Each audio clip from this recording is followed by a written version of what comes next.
बात ही कुछ ऐसी है ना। अरे इतनी आसानी से मैं नहीं बताने वाली, तो गैस कर।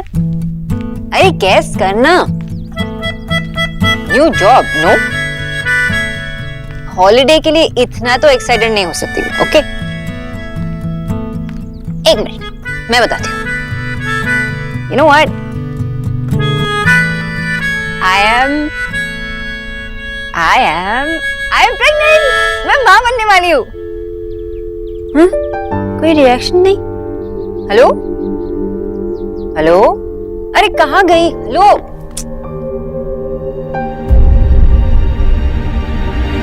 माँ किससे बात कर रही थी? कॉलेज की फ्रेंड। अरे उसे बता दिया है इस खुशखबरी के बारे में? अरे बेटा नहीं बताते, शुरुआत के 3 महीनों तक किसी को खबर नहीं होनी चाहिए। पता नहीं किस किस की नजर लग सकती है ना? बताना नहीं। हाँ माँ जी, जूस का समय हो गया। अरे माँ, मन नहीं कर रहा।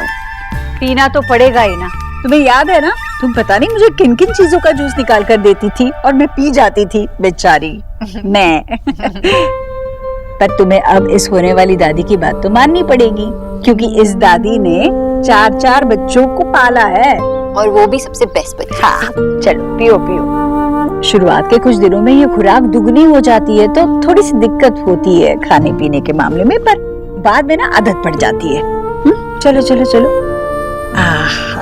अब रख के आती। नहीं, अरे तुम क्यों रखोगी, मैं रख के आती हूँ।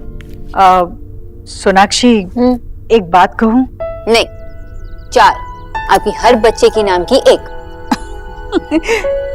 अब सोनाक्षी, तुम अपने माँ बाबा को कह दो ना कि ये खुशखबरी बाहर किसी को ना बताए। मैं नहीं माँ, माँ, आपको एक्सप्लेनेशन देने की कोई जरूरत नहीं, ओके? मैं फोन करके बता दूंगी। नहीं, ऐसी बात नहीं है। मुझे पता है कि आजकल के बच्चे अलग होते हैं, उनकी सोच अलग होती है, पर मैं आप सिर्फ मेरे और मेरे बेबी के बारे में सोच के कह रहे है ना? और माँ, आप ही बताइए, मैं आपको कैसे मना कर सकती हूँ? माँ, मैं आपसे एक बात कहूँ? तुम्हारी ये माँ भी तुम्हारी तरह तुम्हें बता सकती है कि तुम क्या कहना चाहती हो। बताऊं? यही ना कि इस आने वाली नन्ही सी जान ने घर में आने से पहले ही कितनी खुशियां बांटी है, कितना कुछ बदल गया है तुम्हारे और मेरे बीच। सोनाक्षी, मैं जानती हूँ हम दोनों के बीच कई बार ऐसी बातें हुई जिससे कभी मेरा मन खट्टा हुआ तो कभी तुम्हारा, पर अब तुमने मुझे दुनिया की सबसे बड़ी खुशी दी है। अब अगर मुझसे कुछ ऐसा हो या मैं कुछ ऐसा करूं जिससे तुम्हें बुरा लगे तो बेझिझक मुझे बता देना। हाँ, मैं बिल्कुल बुरा नहीं मानूंगी।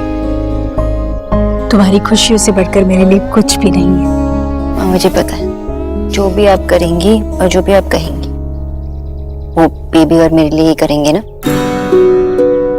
अरे उसके लिए हमें मंदिर भी जाना है। हाँ तो चलेंगे ना? आप क्या सोच रहे हो?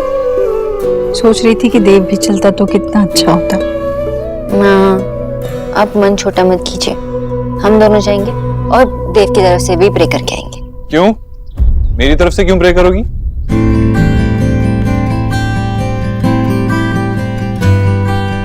क्योंकि मैं जानती हूँ कि तू कभी मंदिर नहीं चलता। पर देव, ये मैं मेरे लिए या सोनाक्षी के लिए नहीं कर रही हूँ, ये मैं तुम दोनों के आने वाले बच्चे के लिए कर रही हूँ। तो तुझे हमें लेकर जाना ही होगा। हाँ, मैं जानता हूँ सोनाक्षी को चक्कर आते रहेंगे और तू उसकी टेंशन में आदी हो जाएगी। ये भी जानता हूँ कि बाहर बहुत धुंध बढ़ गई है और ऐसे मौसम में इतनी दूर में तुम्हें क्यों लेके जाऊं, इसीलिए अंदर में अकेला जाऊंगा।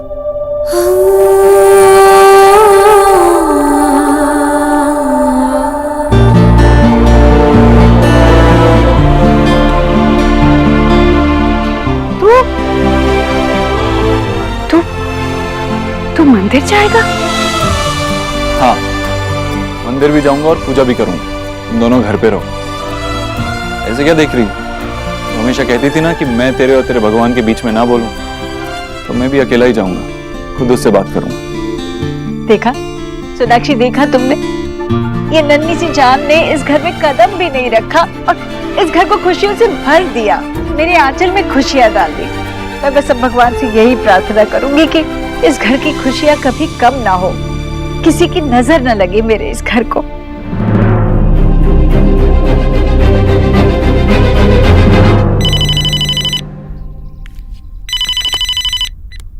हेलो, नमस्कार ईश्वरी जी, मैं आशा बोल रही हूँ।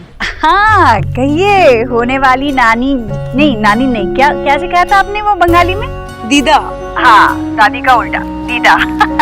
तो अगर होने वाली दीदा ने अपनी बेटी का हालचाल पूछने के लिए फोन किया है तो बता दूं कि वो एकदम मजे में है, आराम कर रही है। ठीक कैसे नहीं होगी, आप कितना ध्यान रख रही है उसका। जब वो ऊपर कमरे में है तो आप उसे फोन मिलाएंगी या मैं उसे कह दूं कि आपको फोन करे? ना आपसे ही बात करनी थी। अच्छा बोलिए। दरअसल मेरी माँ से बात हो रही थी तो उन्होंने कहा कि इस वक्त शोना को कुछ चीजें हैं जो खिलाने से अच्छा रहता है। क्या? वो अगर आप उसे दिन में थोड़ा सा रोज आदा दे सकती हैं तो अच्छा रहेगा। क्या आदा क्या होता है? अदरक। अदरक? आशा जी, आपको शायद पता नहीं होगा, ये अदरक होता है ना, उसकी तासीर बड़ी गर्म होती है और इन दिनों में ऐसे गर्म तासीर की चीजें नहीं खाई जाती। नहीं, अदरक देने से कोई नुकसान नहीं होगा, हमारे यहाँ तो देते हैं। आशा जी, आप अपनी बेटी की चिंता बिल्कुल छोड़ दीजिए क्योंकि मैं खुद यहाँ उसके खाने पीने का ख्याल रख रही हूँ। हाँ ईश्वरी जी, पर आशा जी, मैं समझ सकती हूँ आपको कैसे लग रहा होगा, आप उसकी माँ है, पर आपने शादी के वक्त मुझे बोला था ना कि अब ये आपकी बहू नहीं बेटी है, तो अब वो यहाँ की बेटी है, उसकी देखभाल में मैं कोई कमी नहीं छोड़ूंगी। हाँ जी, मैं समझ सकती हूँ, लेकिन हमारे यहाँ ना ईश्वरी जी, वो बात कहूँ आशा जी आपको, आपकी बेटी मुझे इस घर का चिराग दे रही है तो उसकी देखभाल में मैं कोई कमी कैसे छोड़ सकती हूँ। अगर आपको यकीन नहीं हो रहा है तो आप यहाँ पर आकर देख लीजिए। अरे नहीं, ऐसी कोई बात नहीं है। नहीं, अरे ईश्वरी जी, अब आप इतना कह रही हैं तो हम लोग जरूर आएंगे। ओ, बच्चे को बंगाली खाना भी तो खिलाना है ना, तभी तो धीरे धीरे उसमें बंगाली लक्षण आएंगे। अरे ये क्या बात हुई? क्या बात हुई मतलब? बिल्कुल फेयर बात हुई। भाई हमारी बेटी बंगाली है, मैं तो क्या सोच रहा हूँ कि बच्चे को बंगाली खाने के साथ साथ थोड़ा रविन्द्रनाथ टैगोर का पाठ भी सिखा दूं, तभी तो बच्चा बंगाली सीखेगा ना। ऐसा करने की कोई जरूरत नहीं है, अगर बच्चे का मन किया ना बंगाली सीखने का तो खुद आकर सीख लेगा आपसे, है ना? तो आप अभी सोनाक्षी को आकर परेशान मत कीजिए। अरे मन होगा तो मतलब अभी से सीखेगा तो तभी तो आगे सीख पाएगा ना, और परेशानी की क्या बात है, मैं पापा हूँ उसका। अरे पर मैं यहाँ सब कुछ देख रही हूँ ना, आप क्यों चिंता कर रहे हैं बेकार में? अरे चिंता कैसे ना करें ईश्वरी जी, आप तो बच्चे को अपनी तरफ करने पे लगी हुई हैं। देखिए मैं ऐसा कुछ नहीं कर रही हूँ, आप ही ना तब की बात तब देखेंगे ना, आप अभी से क्यों चिंता कर रहे हैं, ये कहने का मतलब था। हाँ तो आप तो पूरा सिखाइए ना उसको, लेकिन आप तो उसको पूरा यूपीआई बनाने पे तुली हुई है, कोई बात हुई क्या? हमारी बेटी बंगाली है तो हमें वो रीति तो करनी पड़ेगी, हम चाहते हैं कि उसमें भी थोड़ा सा क्या तुम भी जब देखो तब लड़ाई पे तुले रहते हो। अरे तो बात ही ऐसी करती है।